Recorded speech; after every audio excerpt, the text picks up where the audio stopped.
কষ্ট করে পরীক্ষার জন্য প্রিপারেশন নিলেন আপনি কয়েক মাস, কিন্তু ফলাফল যখন ভালো হয় তখন একটা আনন্দ আছে না নাই?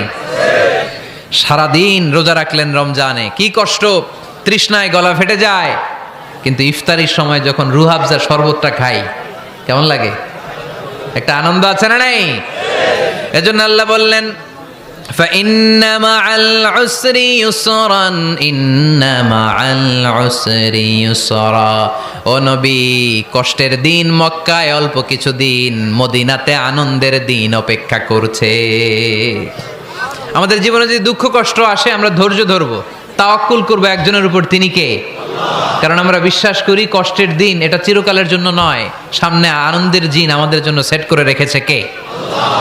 তাহলে আমরা সূরাতুল ইনশিরাহ থেকে 3টা নেয়ামতের বর্ণনা শুনলাম, বিশ্বনবীকে কি সান্ত্বনা দেয়া হলো সেটা শুনলাম। এবার 2টা গাইডলাইন শুনে তাফসীর